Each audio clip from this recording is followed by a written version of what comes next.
When I went home, I had made incredible friends from high school classmates and some other people. Did you keep in touch during We wrote for about 3 years, and I was going through letters a while back, and we both sort of stopped at the same time. I can't identify something that happened in my life where I just decided to stop writing.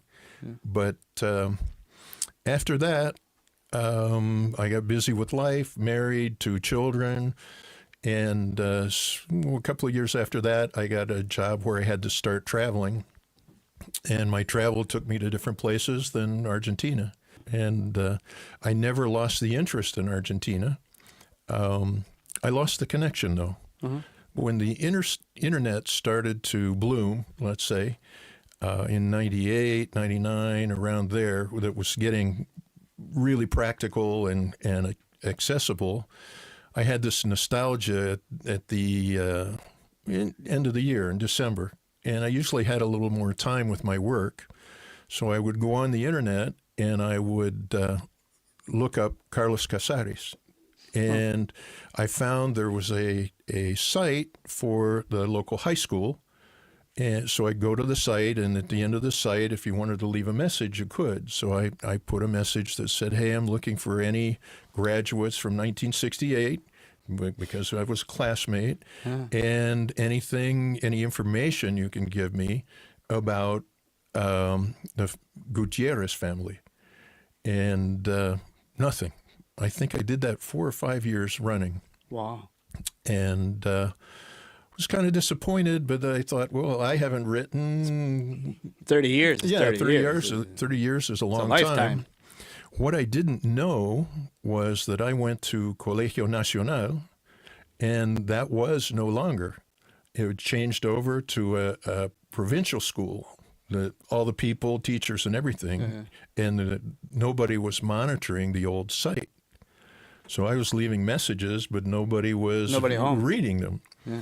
So the last year, I went and left my message and looked around a little bit. There weren't any newer pictures. So I said, wow, bummer. And when I jumped out of the site, there was a new banner that said, new site for the municipality of Carlos Casares. Okay, curiosity, click on the thing, and right down the middle was a list of all the emails of all the people that have worked at the city offices. The very first email was the guy that sat in front of me in high school. Yeah. And I clicked on it and said, Edgardo, sos vos? And he responded, Ray, you're not dead? And I said, what? Apparently, there's another Ray Farley in the United States. Actually, later I looked and there's more than one, many more than one. And someone came back from Buenos Aires saying that I had been killed in Vietnam. Wow. So that word went through the city or the town. The word around the campfire was that Ray was dead. Nobody was looking for me because they thought I was 6 feet under. Wow. So from there, I began to chat with. He gave me a list of other high school friends, and we started a little circle comparing our life experiences and how many kids we had and all the different things that had happened over the years.